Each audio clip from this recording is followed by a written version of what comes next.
পক্ষে অবস্থান দিবেন, এদেশের মুসলমান মেনে নেবে না ইনশাআল্লাহ। এটা আগামী নির্বাচনে ভোটের মাধ্যমে আপনাদেরকে বুঝিয়ে দেওয়া হবে ইনশাআল্লাহ। কার আলোচনা? আল্লাহ পাকের আলোচনা। সমস্ত নবী আল্লাহর একত্ববাদের আলোচনা করেছেন। আল্লাহ একজন না দুইজন? আমাদের দেশে আবুল সরকার বলেছে আল্লাহ যদি নিজে আরো 10-12টা আল্লাহ বানাইতো। নাউজুবিল্লাহ বলবেন না? নাম কি? আবুল সরকার। পেশা কি? বাউল। পেশা কি? আরবিতে একটা শব্দ আছে বাউলুন। বাউলুন শব্দের অর্থ পেশাব। জোরে কন, বাউলুন শব্দের অর্থ কি? যেই আবুল সরকাররা গান করে, এতদিন আমরা কিছু বলেছি? জোরে কন। এমন একটা শব্দ চয়ন আমার আল্লাহ রাব্বুল আলামিনের শানে করেছেন যেটা আমাদের পক্ষে উচ্চারণ করা সম্ভব হবে না। দুঃখজনক হলেও সত্য কথা, বাংলাদেশের একটা দল দুইটা হইলে তুমি জানো, আমি একটা জানি। একটা দল, বহুল জনসমর্থিত দল। এই দলের যিনি প্রতিষ্ঠাতা ছিলেন শহীদ প্রেসিডেন্ট জিয়াউর রহমান সাহেব, এই দেশে ওনার অবদান আছে কি নাই? জোরে কন, আছে কি নাই? এই দেশের মানুষদেরকে রাজনৈতিক অধিকার যেই ব্যক্তিটি ফিরিয়ে দিয়েছেন তার নাম কি? শহীদ প্রেসিডেন্ট জিয়াউর রহমান।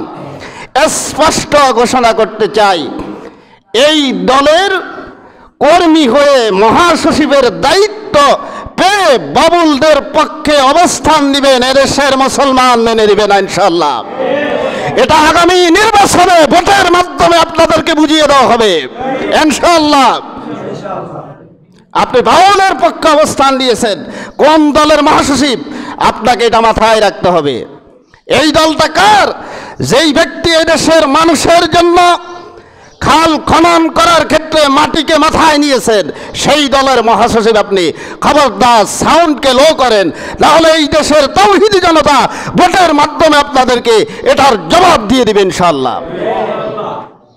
এত বড় স্পর্ধা আমার আল্লাহর সাথে কথা বলা হলো, সেই ক্ষেত্রে আপনি ওই অপরাধীর বিচার না চেয়ে যারা অপরাধীর প্রতিবাদ করেছে তাদের বিচার চেয়েছেন।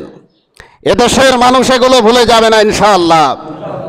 ইউনূস সরকারকে বলতে চাই, যেই সরকারি আসক এদেশে ইসলাম এবং মুসলমান কোরআন হাদিসের বিরুদ্ধে সবসময় অবস্থান নেওয়া হয়।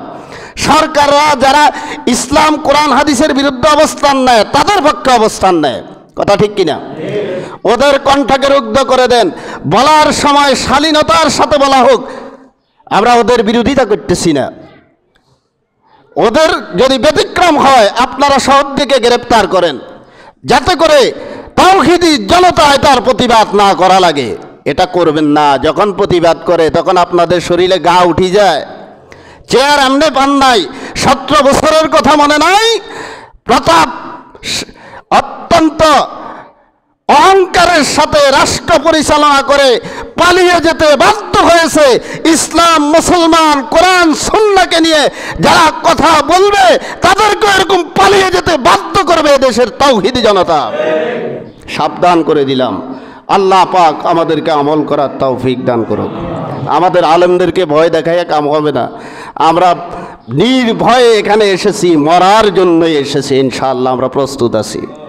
ইসলামের পক্ষে আমরা বলতে রাজি আছি, ইসলামের জন্য জীবন দিতে রাজি আছি।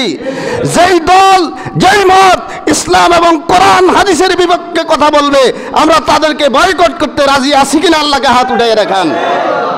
আল্লাহ পাক আমাদের জন্য দ্বীনের জন্য কবুল করুন, আমিন বলেন।